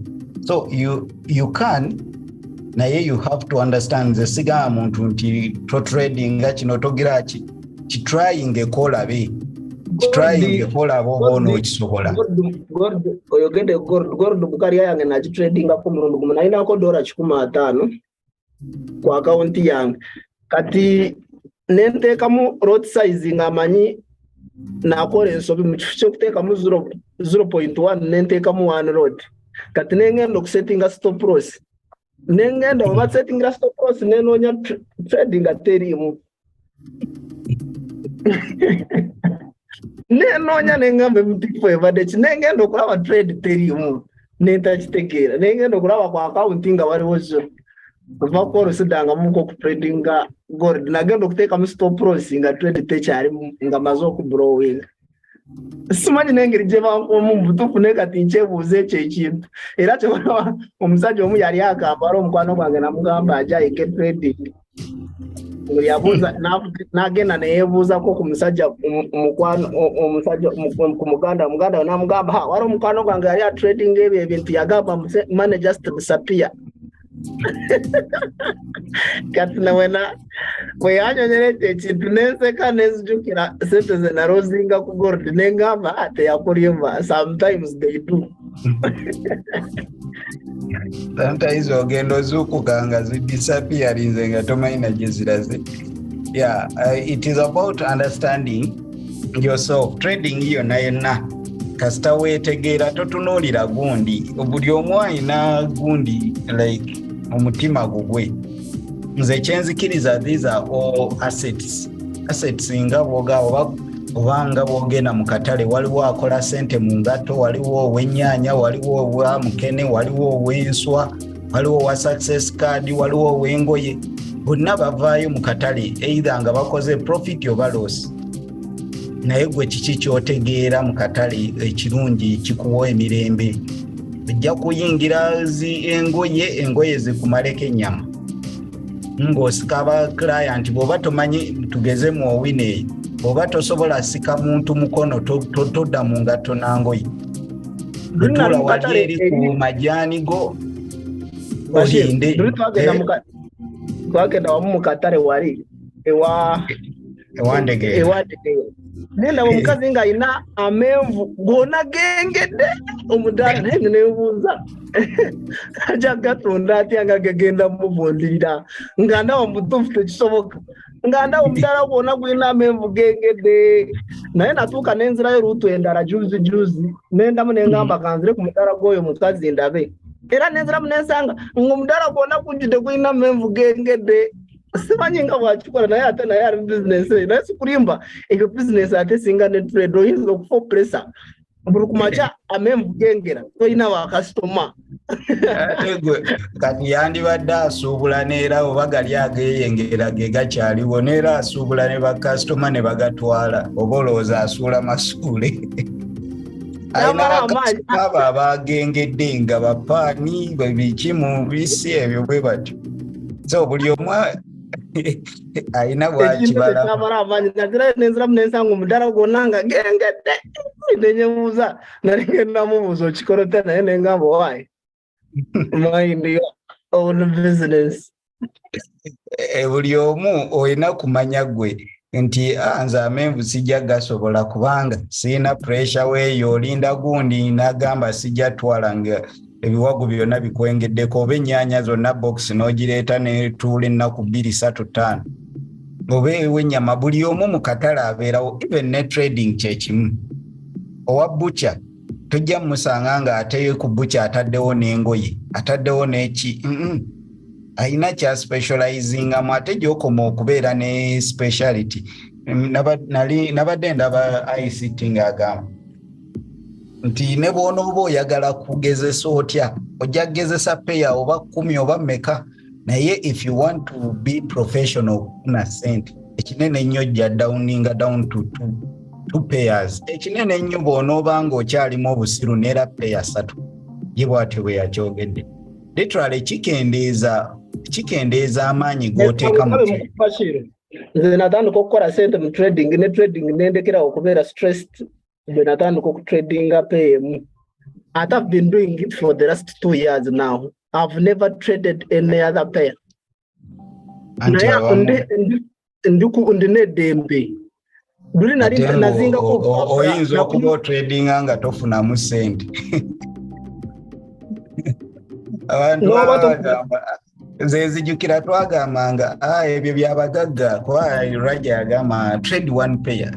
Raja yatandika trading gold just recently ndoza 2022 nga atandika. He was only trading JJ.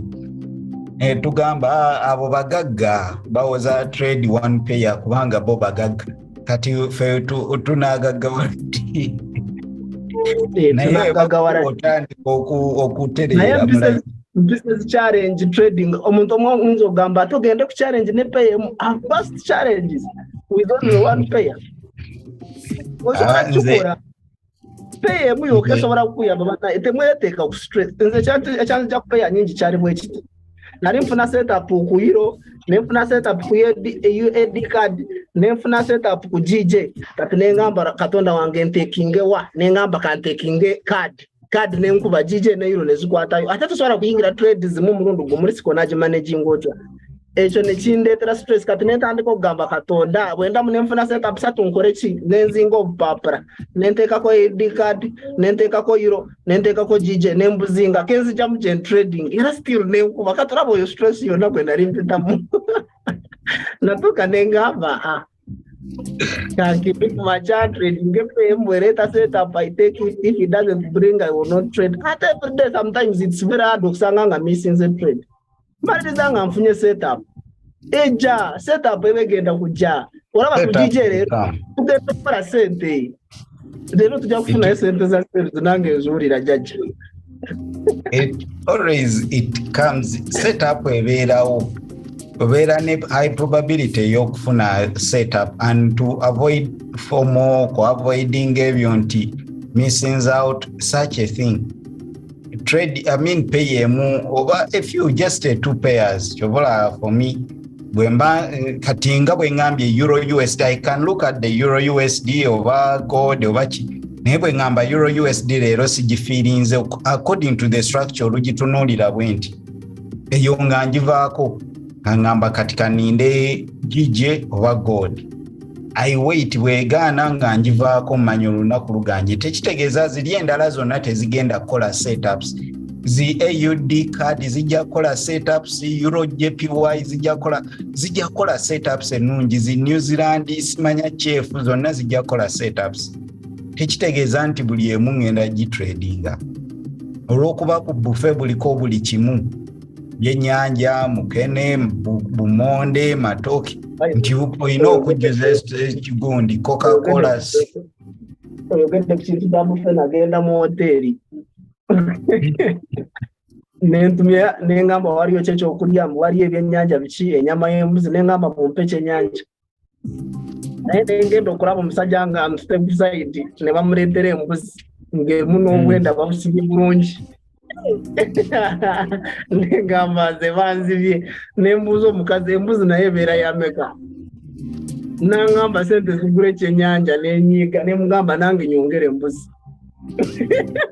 N'abantu bangi bwe bakola mu trading ojja kulaba enyiika tekukise mu maaso lwakuba leero kiiti eteyengedde bulungi n'omaliriza ng'ate waliwo gayi yansanga ku tobani awo ku global budde bwali bugenderedde essaawa 2 nanga kiri enjala ennuma nga emmere eyiye ekyaliwo n'atuuka ku gundi n'alaba nge aga tewakyali mmere nga gwe eyiye n'emmere tosobola singa tebaggaddewo dda n'agenda yatikka emmere buli kimu n'akiteekako capati waliwo buno obw'abayindi obukalu ba capati ezigonda eziri enjeru emyufu n'ateekako ebirimu kamulali n'ajja yalyako ejiiko 3 n'aga emmere enkubye ate bwe tuba tugenda kufuna manners z'omu bantu sometimes bw'ogenda omanyi wano tuyigirawo ebintu bingi bw'ogenda ku kintu kye bayita self service tojjangayo emmere n'ogireka ku sowaani it is bad manners. Waliyo n'abatagenda kulya ng'ojjudde byaki nga tosobola tomanyi appetite yo w'okoma. Nze manyi weekoma nteekako emmere n'engifiiringa ne mu ngalo ne ngamba I will finish this food. Ekintu ekyo kinyiiza omuntu ogenda ku self service n'atika emmere n'ogenda n'agiteeka wali ate n'olaba abalala bafiise tebafunye na kyakulya naye omusajja agagala ne sowaani namba aliddeku ebifu 2 ate alyako n'agiteeka wansi w'ebigere n'agissa wansi w'akatebe n'agiwiteeka eyo oga kalera boona abadde afaaki nze bwe ngenda mu restaurant naddala awo ku tobani it is self service nsooka ekirungi nti tebagaana ku mirundi gyonna gy'oyagala kuddayo. I go back n'endyako katono n'empiikinga byensobola okulyako n'entuula n'endya n'enzirayo n'ennona n'endya mpaka wempulira nti sikyasobola kuddayo n'endyoka nkola ki ebiseera ebisinga ezo restaurants eza self service you can eat what you want. Gigi etuuse mu area of interest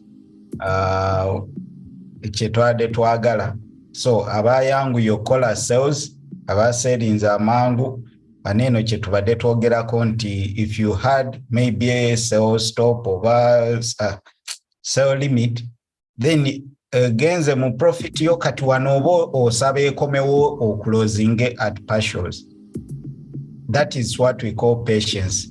You wait for the market yokola at least, and this comes with experience, with market structure. Then manyi tuli mu area of interest right now. Tuli mu area of interest. Never ninda waneeno ku zino weeks as my order block. This is an order block on the small time frame. Anywhere here, wonna wenfunira area, wenfunira rejection candles, confirmation, that is where I'm going to enter from. Candle, kasita rejecting, I need the confirmation right now, either to tapping as long as I get a candle confirmation. Now I'm just waiting for confirmation to enter. Abamu buying the sales here, break of structure, simanya biki, bali ku smaller time frame, buli omu ayina engeri gya trading amu naye. For me, I believe this was a break of structure, smaller time frame. This is why you're losing. Then no sales no area. But you had not got a confirmation or okuba a rejecting the one smanya break a block or liquidity. This is how we lose. Just is neno zones to zikubyewamu. Break a block over chi. Then I'll be waiting for a candle pattern just like this. There are chances if I get kuno musumali, chance nene new if I get this.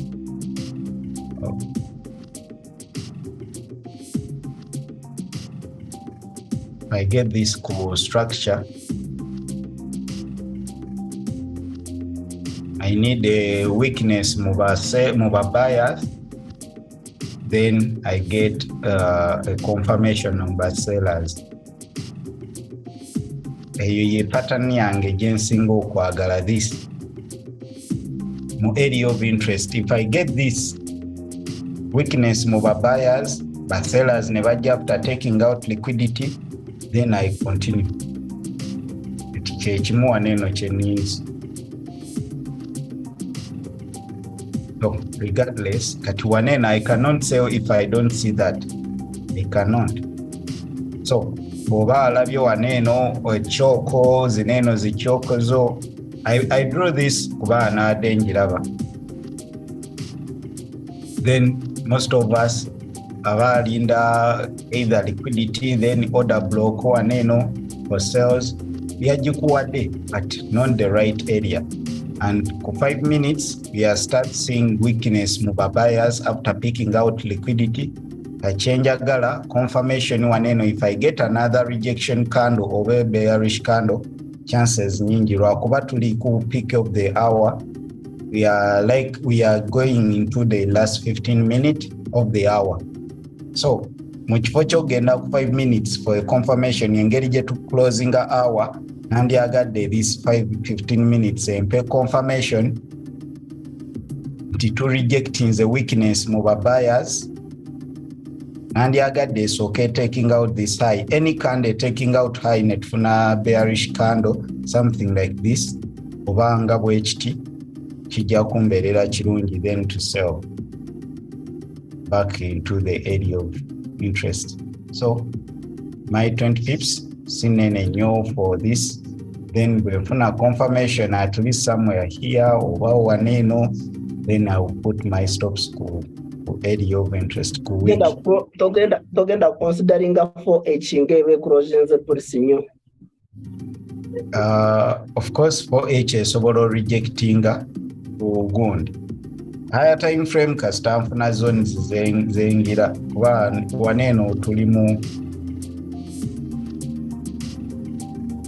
kati yeno zone gyentunuulidde eno rejection zone.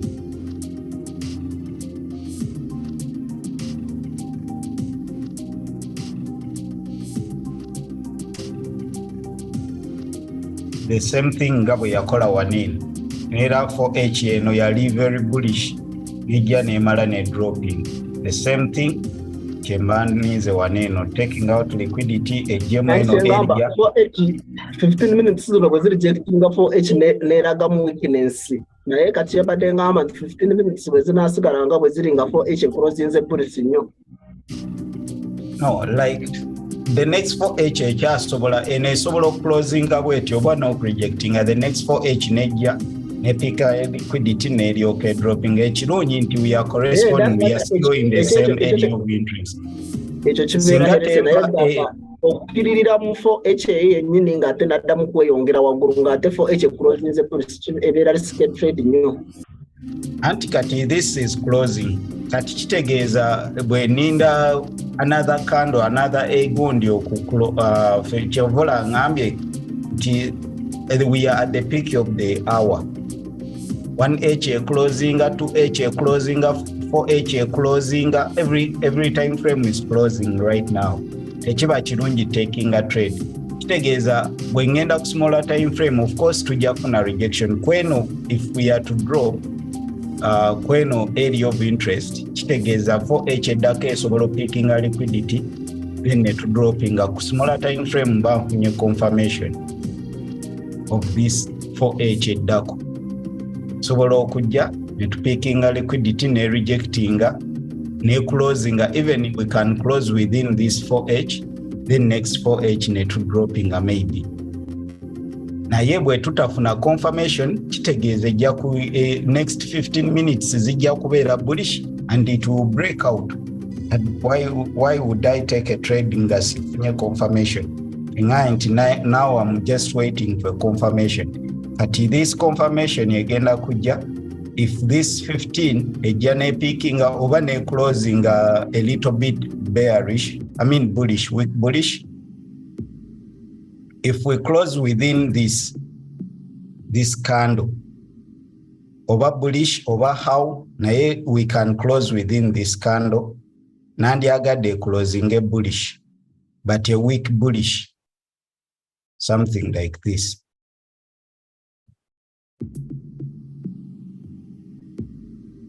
Eno ye end of the 15-minute candle no je tulimu ye end of the 4 hour. Nekirala kati nze sawa zino njagala yezinga wekore byonna byekora then okusawa 8 eterere ekyasobola okubeera neno ng'ezanyira waneeno neyambuka teyambuka like at least for an hour ekyo ejja kuba ekola top week bwe breaking aneyitawo buyisi why would I sell olw'okuba kyetuva tugiyita confirmation. We are waiting for confirmation. I'm not just selling because tutuuse ku simanya gundi tuvola asiteeka munze limit orders because we can reject this. We can fail to close, to reject netwambuka bwambusi. So njagala ndabe candle formation yegenda okubeera wano. If we really get maybe we can see tuyinza okukola bwetuti kiri kye nagambye ekya round candles, ekya round oba top oba round bottom, something like that. Netujja then tapping one then nja kuba nfunye bwegaana neyongerayo as long as tetuna breaking above that tukyasobola okujja ne tukola bwe tuti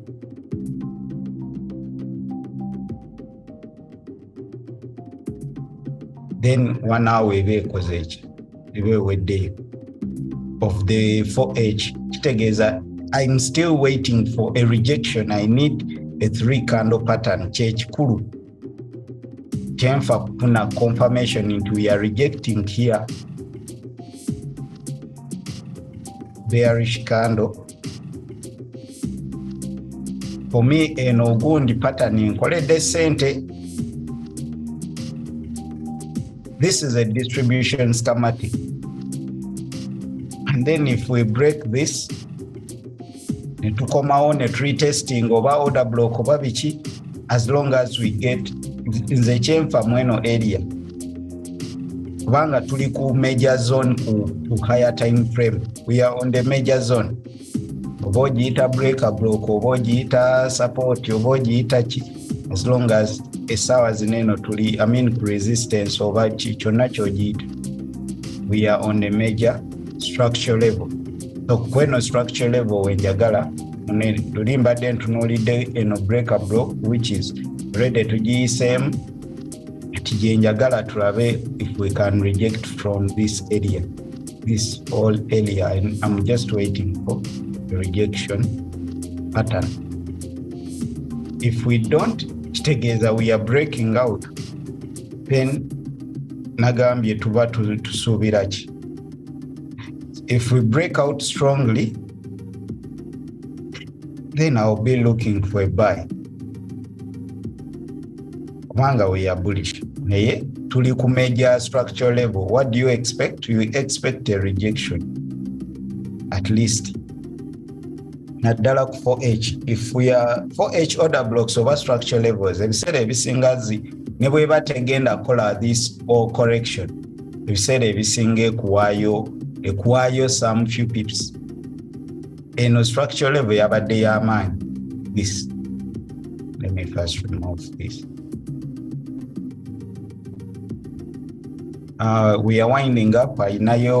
If you have not liked the stream, guys, just click on the like button. 4H level yabadde y'amaanyi. We had a breakout. Olaba neno candles wizard trying rejections of you're rejecting 4 hours. This is 8 hours, 12 hours. Then netumala net dropping and net rejecting nera. Then netu breaking we try to reject, but buyers bali bamaanyi nekolanga support. Like we have tapped into this level several times.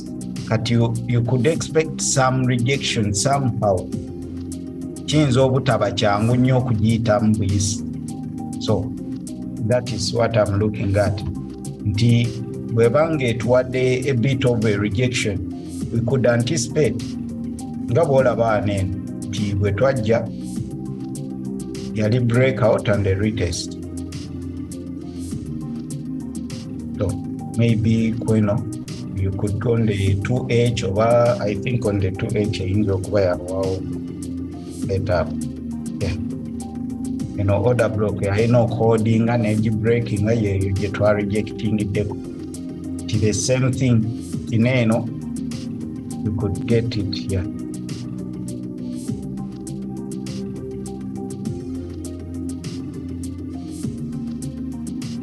Support flipped into resistance, over demand flipped into supply. Sinzira oyagala okiyita oba mu luzungu oba mu Luganda, support resistance, oba mu luzungu demand supply, oba mu Japan order block, simanya breaker block, kisinzira gwe lulimi lwoyogera. But this is what I'm expecting to get at least out of this. We have taken out liquidity.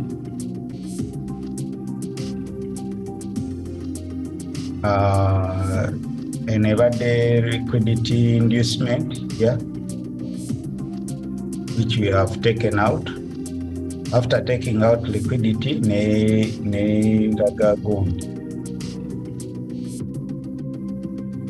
then I'm expecting a rejection here somewhere there. Bwebateze nambye simusamu. For me, I don't predict the market. I just mark out nininda, then tukyayina level, tukyayinza okujja kweno order block, tukyayinza okwambukira ddala, tukyayinza okola new high. Yeah. So we either reject here or we break out the continuation. Or we reject here or a drop.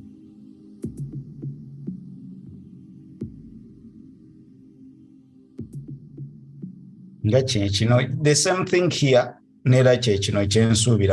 Either you could expect price to break out. Nera yagezaako yalaga nti 4H yali very strong. Neno yali very strong. Then 2H sorry. Then nemala ne rejecting. Then netukola continuation. Then we expect the same. We could see another 2H. Nija ne taking out, ne reacting of a continuation. Same tumalirize bugize against ababaddeko.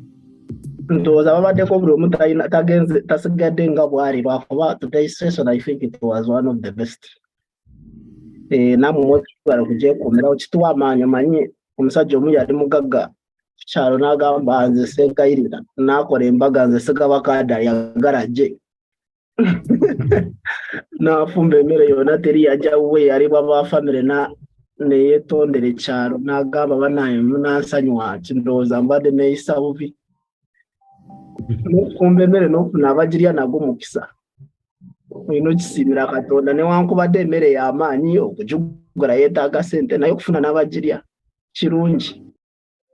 Naye naffe ne bwe tuba tuli wano tugaba content mulungi ebyokuyiga bingi naye naawe bw'ojja n'obwekuumirako kituwa amaanyi. Aliwo agambye okulya emmere ennyingi nakyo kibi, okulya emirundi emingi n'ogenda mu hoteri tebakigaana okuggyako ku lumbe n'embaga. Lumbe n'embaga alya buli ng'olaba nga tejja kumala gamba munno funa nyingi n'agattako. Naye mu hotels ebiseera ebisinga tebagaana gwe as long as to parkinga. Abawala baali babikola ku ssomero nga tukyasoma mu second. Omwana n'agenda n'akasuwani n'agamba reduce nga bamuteerako kaposo katono katubatuuka eri mu dormitory n'atandika kusaba bani nga waliwo asigazaako kuposo ampeeko. Kati waliyo gwe mu dormitory nga basaba. Ate nga bajuliza mikwano gyange abawala. Ekyo kiwala kintama sigendere nekyekisayo akawunga katono naye bwe kituuka mu dormitory n'olira ngumpaako ku kawunga. Sayagala bamugabe nga muwala yajjayo ki naye yajjayo mountain. Ffe twagala nnyo okulya ate nze ku ssomero nali nsamba omupiira nze nali nteekayo essuwaani webate ne ntatunulira omufumbi n'ateekako n'agamba kiki ne ngamba sinabakuulira essuwaani ng'ezitowateekako Kondo siba bulungi. Good day, guys. Let us meet, inshallah. Mark out your trades, trade your plan your trades first. We have planned our trades, and if all goes well, we shall make a trade. Singazi janga plan yafa, and I will trade my plan. If I get a rejection in Gabwenize, I'll trade it. If I don't, then I will not trade. Singa tekola change agala, singa generator always, then I will not trade. You trade what you've planned. In a water planning or no manual cho trade cho cosage, cho gendo trading. If you don't plan, you will not trade what you planned. I don't know trading. So plan your trades first, then you trade the plan. We shall meet, inshallah. Kama bwana batusoboseza tubeerako Monday up to Monday, Wednesday ne Friday. Join our Telegram group. Wabeerayo so much bwoba toli ku Telegram group yaffe FX Lab. Wabeerayo so many people abasharinga. Stera nnyo kubeera ku Telegram kubanga sometimes busy. Waliwo yangamba naye to sharinga byo trading. Sitera kuba when I'm trading kati ngenda kuba trading already maze okunoonya bye nninda mbikugambye. Sometimes I can tell you kineno nendaba ekirala nentekinga kirala. So sigaba sigino not for now, but abangi bazitusaba. But on group waliwo bangi abateeka setups ez'enjawulo. You can follow up and you mark out your charts. Ogoberere kuliko oli waddemba okuteekayo kyoyagala as long as it trade related. Towana osingirako birango byo tokola ki totundirako products zo. We are only trade, I mean selling trades. Ntaranyo kuraba abantu abatunda ebintu byabo ku group yafa ate fete twagala Gbpjpy nga twagiteeka osikutundirayo tojja kusikatari. Gwe oyina byoyagala otunda creating eyiyo giteekeyo. Naka twatukola ebere free Gbpjpy nga abarabbi bafa balina free Telegram nga you can interact lwakuba tetuli bayayite twerarikirira bwaro agenda kugamba rukundo wanziba ojja kufa bubi tetuba. Nera bwoba owuliranga oyina ekizibu, it's okay okugamba gundi munoonya simulaba naye ate mulaba waneeno. Mani waro Telegram group mu Uganda wano ng'omuntu wa Gbpjpy nga bona abariwo bagamba omusajja ono bulijjo akukola bino ebintu gwagikola ni mute. Abantu bayaya about other people. They don't care about other people. Akama mreteze ba trading ne muzukunganya nagamba pa account pro nzoja musibira wanaba bana ifete tuba turukwara. Yeah, our group is this is FX Lab. You can join. Feel free to join FX Lab UG. Ndaba Joan joined. Tutekayo, we announced there bingi tutekayo. So people put their chart analysis, trade setups, trade zebatekinze kyensaba tokopa nnyo. Try to be original. Jono komo kopa abalala oba obijje ku group yani noteeka kwetaliyo, like literally you get from other people, then ate nomala nokola ki nobyetuuma nti bibyo tebikuyamba. Trading gomanyi kikyoli. So be authentic. Beera gwe nekintu ekirala mukulu basirwa kuba obudde butukutte omuntu bw'oba ogaba bino nze biseera ebisinga bwendaga setup yange nkulaga ne sente engeri gye nzikoze n'engeri gye mbadde nsikeeringamu out mba nkulaga sikulaga mbu oba kweraga oba kukola ki naye naawe weeyiga okweyugira. Teri kintu ekikumalamu amaanyi mu trading okugenda mu trading ng'oluka idea lukundu angambye enseringe. Tomanyi lwaki nkugambye okuseringa mu butuufu trade ejja kukuzibwalira n'okuholdinga. Every time you see ejecting ojja kugamba oba ekomye wano ojja kubeera ku pressure. Yiga ffe wano kyobola batugamba tugaba amalobo gogenda weeyigire ekyennyanja. Omanyi bwensindika bwe bati nenkola bwe bati nja kukwata ekinene bwe ngenda mu mazzi amawanvu waliyo emamba. kora ebintu banayi weyigira okweyigira mu trading wano signal they will never take you anywhere. Signals zikorese omuntu bwakoraga setup nga wamakinze charts yiga nawe nga bozi marking and neto taking a trade lwakuba gambye sell now buy now. Those are stupid things. You will never make money in trading using those things. I promise you can. Omuntu oyo bw'anaava bw'afuna obuzibu bw'atagira ono atoddeyo ku zero. You can make money, it's okay for a short term. Mwezi mwaka n'omwaka guyinza obutawera. Naye n'akawunti esobola blowinga just mu lunaku lumu ate ye n'agaba eddako. Waliwo eyabadde ngamba wiiki eno gundi abadde agaba naye batukubye. Nkamba bwebityo ebeera kati wiiki namba babakubye trades oba mmeka. Kati kitegeeza gwe abadde tradinga gundi akawunti entono ogenda okwesanga ng'ekoze eki. Ate let us learn, nange Telegram yali enzibuwalira okugendako. Naye kitwale at least once in a day. Ogamba app ki gye nnyina okugendako, app ki no. For me, all my apps ku simu ndowooza nzigendako. Ngamba kandabe ku BINANCE, kandabe ku EXNESS, kandabe ku Vintage, kandabe ku TRADERSWAY, like Telegram, kandabe ku LinkedIn, kangendeko, like all my social media platforms.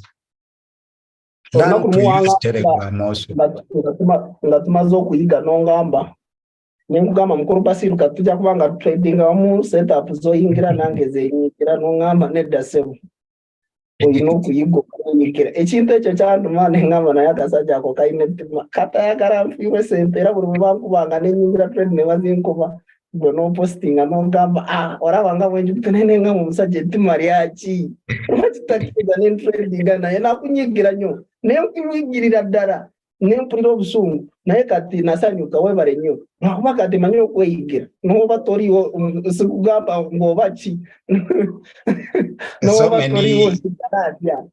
Nkimanyi bangi neera abajja tusome abaayagala bw'amala omugambe kati ngenda yingira tulaawo nkugire no already nkulaze kyengenda nzize nkulaze nti I'm waiting for this. Kati lwaki olinda malo nkikole gambe nyingira nzuno. But I've told you what I'm waiting for. Bwembanga tuli waneno ne kijja, I'll do it. Bwekiba tekize kati ogenda kusulanja nga maze okulaga. Let us learn.